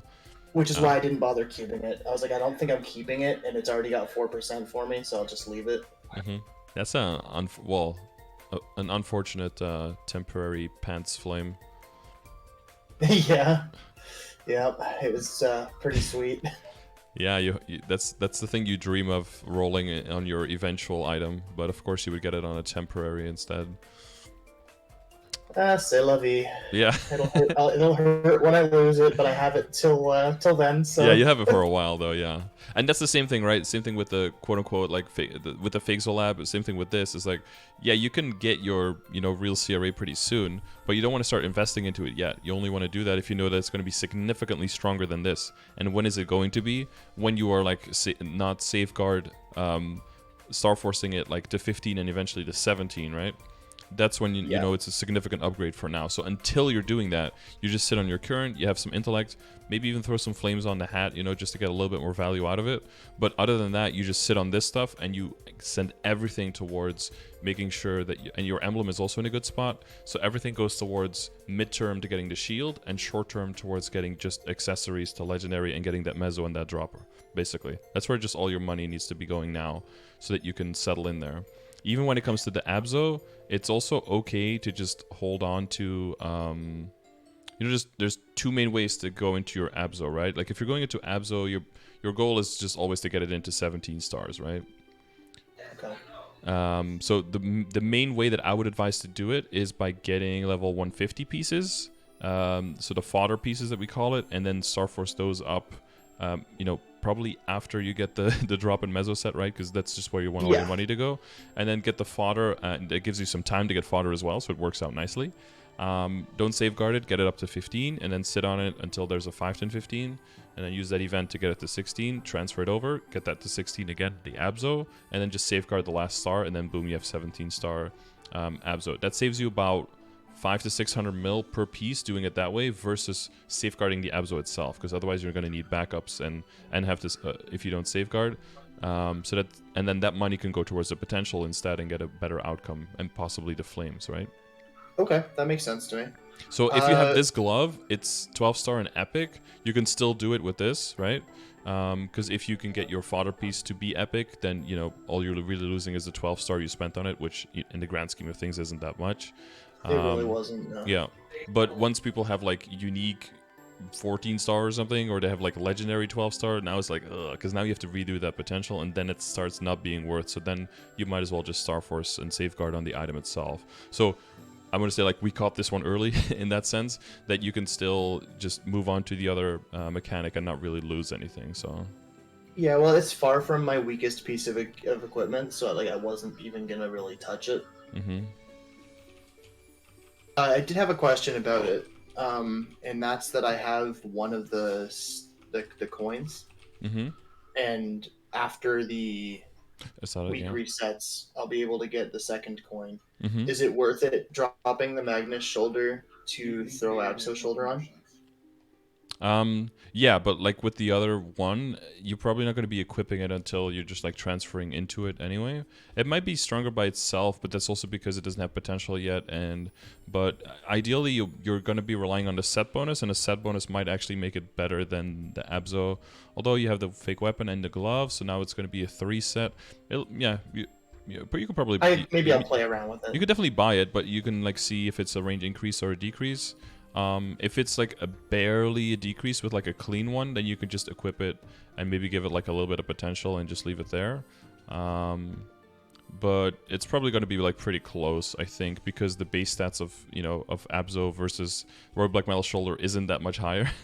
And the set bonus for the Royal Black Metal Shoulder is probably gonna carry it over. So it's probably be best to just like occult cube your Royal Black to just 3% and just hold a shoulder in your inventory for the project of when you're finally switching. Because that's the main thing, right? Like, Abzo is really good, but you need to invest a whole lot of money in it to make it good. Just clean Abzo by itself is kind of garbage. Same thing with, like, Superior Golux stuff. Just, like, one specific Superior Golux piece clean by itself is actually horrible.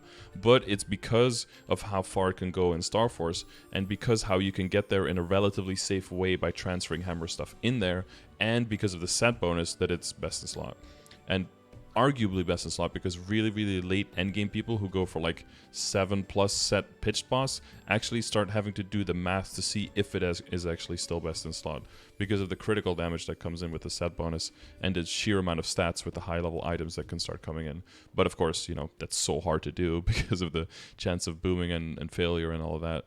You really have to luck into a whole bunch of really pivotal points to be able to make that possible connection. But it is something that there's very few things that are like best in slot forever and you can kind of just like turn your brain off and just go. Yeah. It's really only the Genesis weapon at this point, but that'll probably change at some point as well. Yeah. Without because I like my secondary and emblem are in okay spots right now. So without rolling for any IED, if I go with if I find 215% IED familiars, off the top of my head, I'm not good enough at math to know what it would be, but I was assuming somewhere around like 82-ish%, because here it's 71 now, so you're missing about 30, so 15% of that would be 4.5.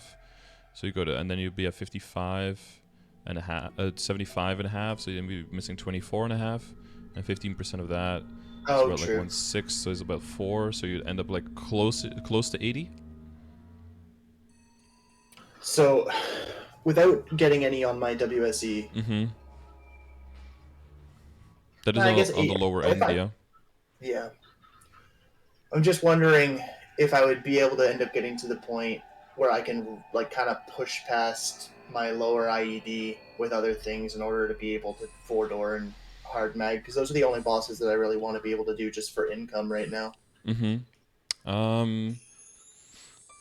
Yeah, it might be a matter of maybe redoing the hyperstats a little bit, probably getting so that's another thing with hyperstats, right? Because of the percentages you get with damage and boss damage, if this is your bossing setup, your damage, you never want to have it be higher than your boss damage, because your boss damage past level 5 gets 4% per level and your damage only gets 3.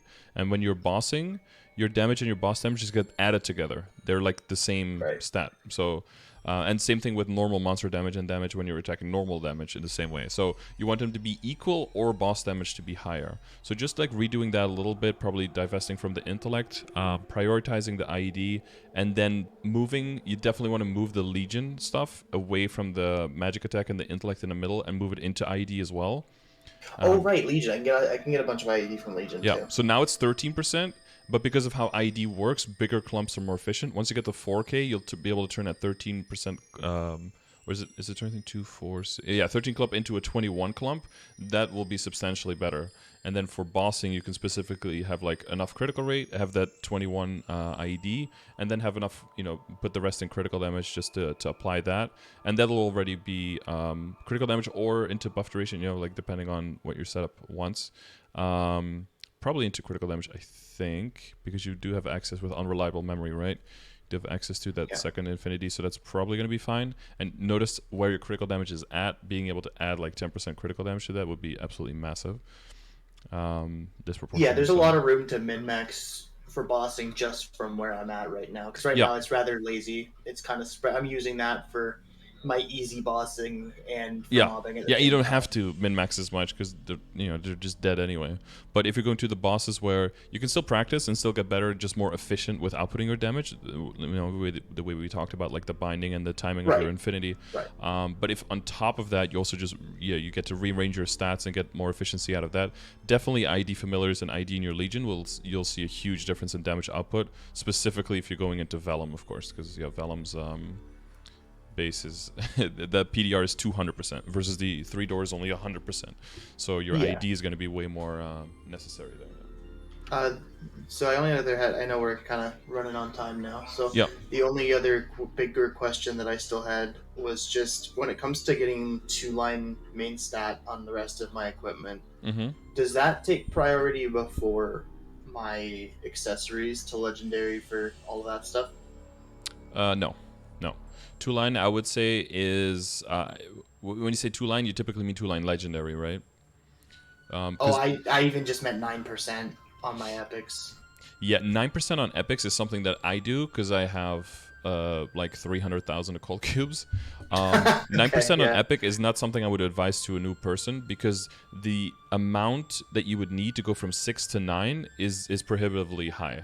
At that point, it would almost make more sense to just throw a bunch of Master Craftsman's at and go to Unique and then just roll 9% on Unique. So like the percentage I would go for is on Rare, I would go for 3%. On Epic, I would go for 6. On Unique, I'd probably try to go for 12. So you hit like a 9 and 3 all or double 6, for example. And then on Legendary, I would always try to hit at least 2 useful lines. So that would be 21 or 23 if it's a 160 plus item. Otherwise, if you're not going to aim for those percentages, if you don't have that money to do so, then I wouldn't tier up in the first place. Your money's probably better spent somewhere else, or just saving up for an event, or for doing like a lot of things at once. So right now, then, the order of operations is essentially to just start working on my accessories for the drop in mesos. I would flame the weapon and get that one on board. Because that's a lot of magic attack. So weapon flame, I think, is probably the priority. And then after that would be getting the accessories out. If you're doing accessories that you have, like the flame ring is already unique, so that one's really close. I would start with that one, right? Because that one is the closest to starting to generate income for you. Right. Just start with the highest tier stuff you have. And then while you're doing that, for other stuff you might still get backup. So for example, your earrings, they're not heavily invested in, and also they don't have like some kind of god tier flame. So while you're working on those others, make sure you keep doing horntail, because you could get really lucky with a really nice flame earring, and that can end up being a whole lot of value for you for longer term, because you're going to be relying on those pieces. So the ones where you're not settled in yet, make sure you keep looking around, even for your Iron Face, because even if they're epic, but if their flame is kind of garbage, a really good flame could be way more valuable than the fact that they're already epic, for example. Like your eye the face accessory is a decent flame, so that's not too worried. But like your eye is only like 12 intellect and 3 magic attack. If you can somehow can get a lucky one with like 40 and 4 or something, then I would just upgrade that one instead. And then this one, lived a nice short life and can be replaced with something else. I still do all those like really low tier bosses anyway, because to be honest, the boss crystals are pretty much my biggest source of income at the moment. Are you doing 2 runs of Maple Tour and try to do Ursus? I try to do Ursus when I don't forget what time it is. And I have a command in the chat. I'll put it in the chat with the time zones. So hopefully you can, because now they extended it from 2 hours, 2 sessions of 2 hours to 2 sessions of 4 hours instead. So there's in total 8 hours where you can get double the money. And that's early on. It's almost imperative. If you do Maple Tour and double Ursus every day, then you make a bill a week just off of that. Yeah, I started doing Maple Tour yesterday. I kept hearing what it was, but then people had said that I had heard someone say it was the only like pay to win system in the game, and I was like, okay, so I have to pay to do it. And then I found out you get free runs. I didn't realize there were free runs. Yeah, you can pay for extra if you want to. Yeah. Other than that, I think. Do you have any questions on like which follow-up pieces would replace current things that you have? Definitely one thing just want to make sure to mention is that the Fairy Heart is really, really good and high value. I do understand. You wouldn't want to specifically ask you about Android. You don't want to buy it like before you get to the point with the drop-in Mesogear that we talked about, because you want to be able to invest into it before it gets good, right? So you want to make it warrant. It's almost like unlocking that potential, quote unquote. You have to have the money to roll it into, where you want to get it before you even consider buying it. And therefore, it's not as big of a gain, but you definitely want to buy it before the end of the event. But you have until, early September, right, to buy it. So I would definitely have my eyes on it. And then you need an Android to equip it. You can either use the one that costs, you have like a Android selector coupon, I believe, for 300 mil. Yeah. Or you have the Android for 1,500 coins, which... It'll depend on your situation at that point. I would, if I see those two things, I would always go for the Meso in my situation, because I feel like you can probably get a lot of other value out of the coins, or that means a whole lot of capping. But depending on your situation, it's 5 days of capping, and then a lot of people can't really just comfortably, easily make 60 mil extra a day, and then have 5 days of 300 mil sink into that. So depending on your situation, either one works. But both of them can be equipped with the Fairy Heart, so there's no problem there. Would you say that there's a decent amount of value in saving up the 7,000 coins to get the 17 star to apply to one of my Absos? Well, so if there were no events and nothing like that, it's probably around a net wash. It's a little bit more expensive to do the scroll comparatively, but if you're early on, it's like an easy way of kind of quote unquote turning your coins into money. So then, and it's instant, right? That's so you eliminate the RNG, but it's a little bit more expensive time investment wise, I think, than on average.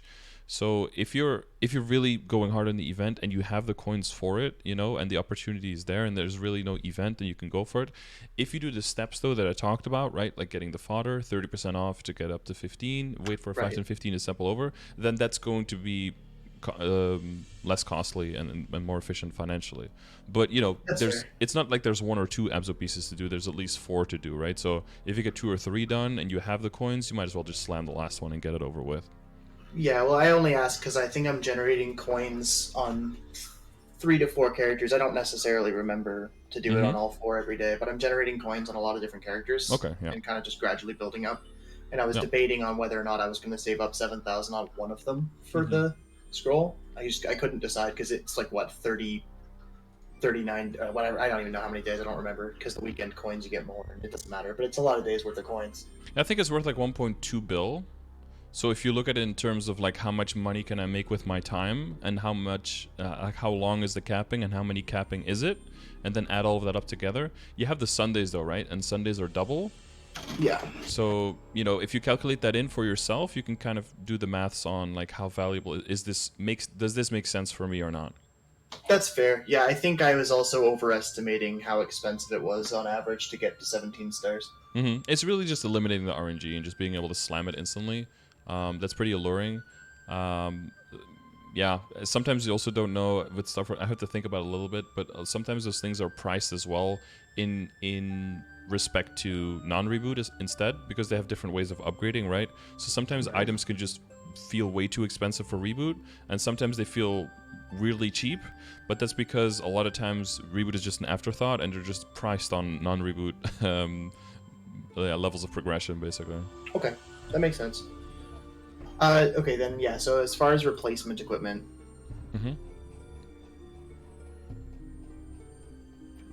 the boots and the cape. Actually, boots, cape, belt. Belt's going to be the gold clover belt for a while, right? Yeah, ideally, because that's the one that you can then eventually transfer hammer through into the superior belt once you get it, and that way you can safeguard a lot of the value going through, like I talked about before. You're familiar with transfer hammer and how to use that, right? Yeah, like within 10 levels, you can transfer, you lose a star, you can't transfer flames.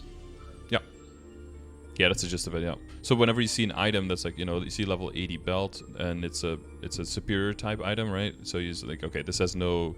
Superior cannot transfer to or from any other things.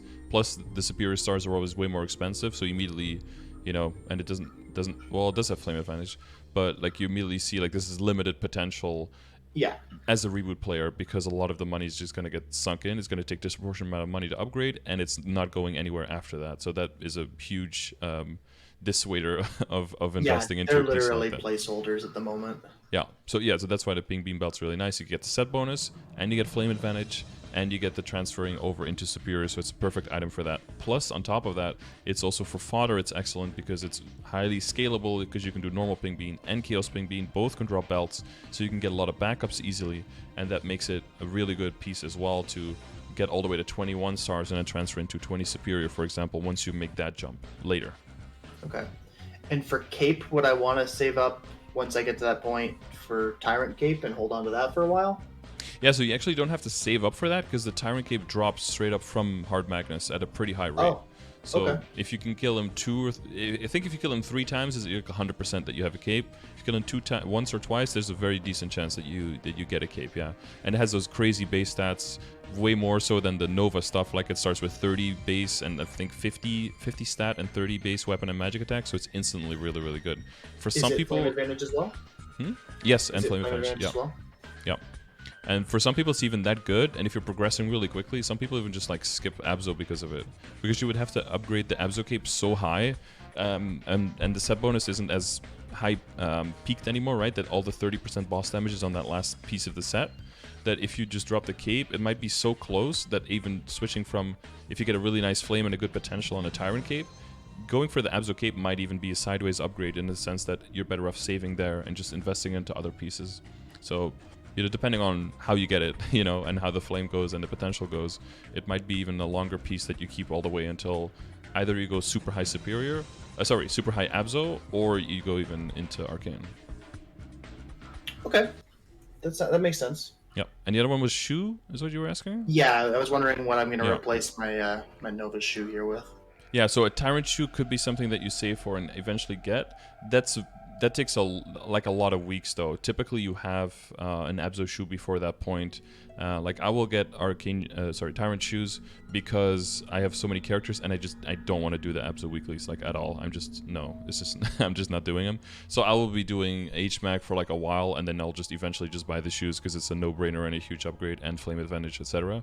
And I'll get like 1 or 2 stars on them, and then if I want to go for Arcane, I'll go for Arcane. But that's because I have that 8-point-whatever-K Legion, right, that can carry a lot of the damage, all the level 3 links, so I don't need to spend as much money on every character. I can just have the Legion carry my characters to a larger extent. Yeah. So Abzo's shoe, it comes from the Haven side of things, right? His shoe comes, yes, from the Lotus drop, yeah. Okay. Yeah, it's basically the way you want to remember it is that all the useless shit is in the Damien and in the Will side. So it's like the overall and the hat that almost nobody needs is just shoulder, and then the weapon you get from there. So shoulder and weapon is together, and all the other stuff is on the other side. Okay. Yeah, but you have a nice flame, so that should ease over. But yeah, definitely. I would probably, if you have a cold cubes, just like roll all the things that you're keeping for at least a little bit, and just get 3% intellect on them. Because even if it's just 3 or 4 pieces, that's 12% intellect that you're sitting on. That's comparatively very, very cheap to get. That makes sense. Okay, and if once I get to the point where I've got all my accessories to where I need them to be, and then I work on my WSE, would I then do my glove next for crit damage? Yeah, well, probably. I think you probably make the jump to 17 star first, and then make the jump to legendary potential with critical damage. Probably. Oh yeah, true. 17 star. Yeah. So many systems, my brain doesn't keep Yeah, up. yeah. No, it's totally fine. I mean, if you end up, if somehow you throw like Meister cubes on it, ends up going to legendary, like that's fine too, then you just keep rolling and roll into a critical damage line.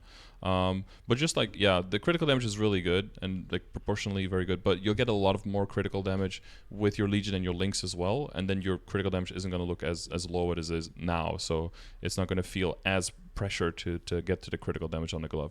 You like ideally you can do it first, but the thing with Star Force is this: I'd rather you have a whole lot of money ready for that and guarantee that you get all of it done, rather than I want to get the critical damage first because it's good, but then go through an event and then 2 items are like stuck at 15 or something, or like stuck at 16 and it's like so close yet so far away kind of thing.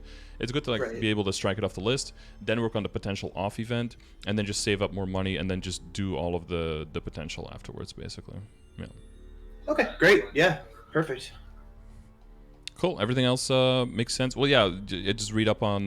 You can double check on things like the flame score, and if you think transfer hammer, everything on that. That's cool. There's also the legendary event ring scroll. I don't know if you're gonna get a 3rd ring on this guy if you're planning to do that, or a 2nd one, I guess, because the flame ring. Yeah. I was on the fence because I've got the flame ring and the awake ring and the silver blossom. I mean, treasure hunter ring sucks, but yeah. The white blossom at least has like a set bonus going on. And some of those can go to legendary because they can get like drop rate and meso obtain, but it would be a really good idea, I think, to kind of look at what is your like quote unquote everything 17 star and legendary set. What is that gonna look like? And what you'll have at that point is you're going to split up drop and meso on one side and damage on the other side, and you're really going to commit to the damage so that you can like destroy Lotus and Damien and get into a lucid boss fight, basically. So what that's going to look like most likely is your Iron Face accessories going into the Sweetwater stuff. Your pendant hopefully will be a Dominator transposed into a Sweetwater pendant. The earring, the 2nd pendant, the belt, and 1 ring is going to be superior, hopefully. So that leaves like 3 ring slots where you'd want damage rings. So even if your total amount of quote-unquote like event rings is 3, that still would be, I think, nice and acceptable, because that would take money away from needing to be, or that would settle money that would otherwise need to be spent to get like a Meister ring, a Kana treasure, or a reinforced or something like that to 17 to only be like equivalent to an eternal ring. So I think you can definitely get 1 more event ring and have like the awake, the flame, and the Justikar or the other one. Have those be your quote-unquote damage rings at that point. Most likely they'll be meso and drop, and most likely you'll make some of the other ones anyway, and just whatever the potential becomes the function of the ring, essentially.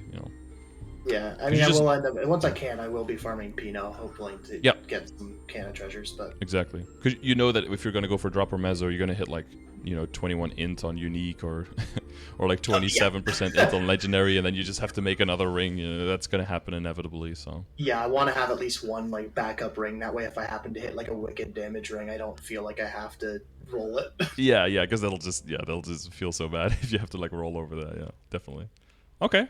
All right, thank you very much for taking the time going over this with me. It helps a lot, and I kind of have a little bit better focus. Yeah, kind of a little bit.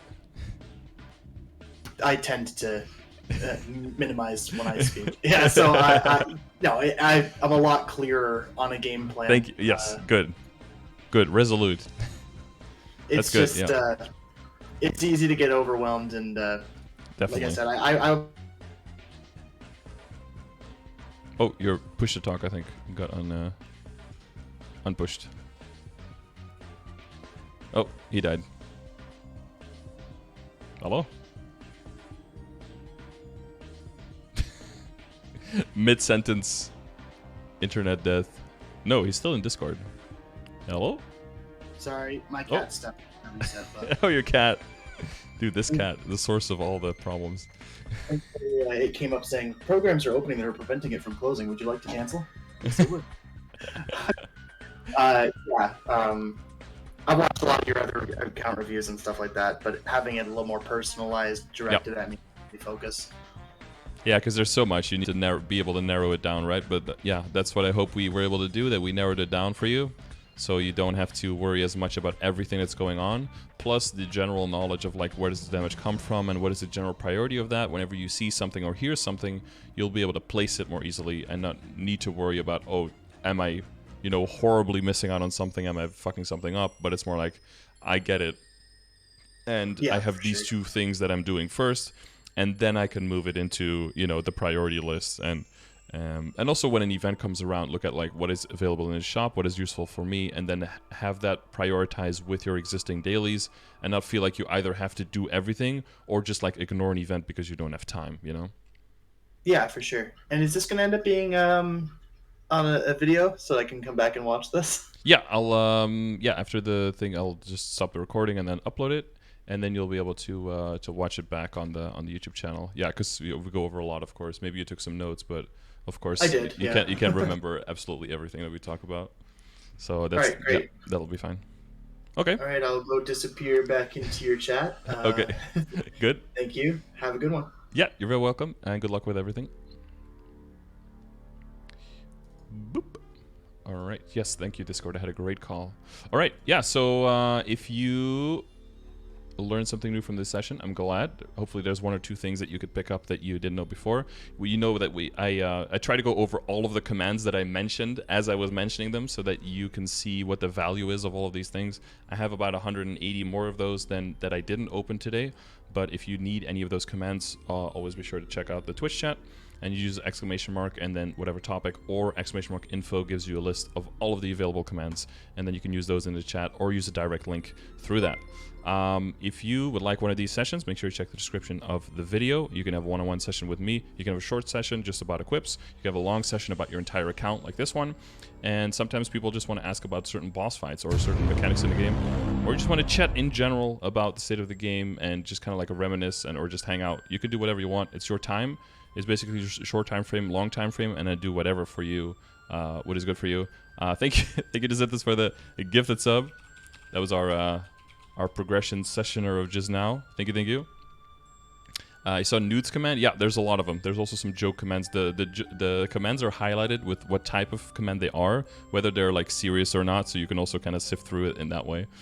If you'd like to win one of these sessions, make sure you leave a comment on the YouTube video saying that you would like to win with your Discord name so I can reach out to you. I give away 2 for free every month, so at the end of the month I'll be checking all the going through the comments and going through the videos, and you might win one of these sessions for free, so make sure to do that. Other than that, I hope you enjoyed the video, and hopefully your totem is almost done. And I'll see you either on the next video or on Twitch, twitch.tv/Scardor. I stream there every day, so come hang out if you have any questions or if you just want to chill and listen to me rant in the background while you grind away at this game forever. Okay, thanks for watching, and goodbye.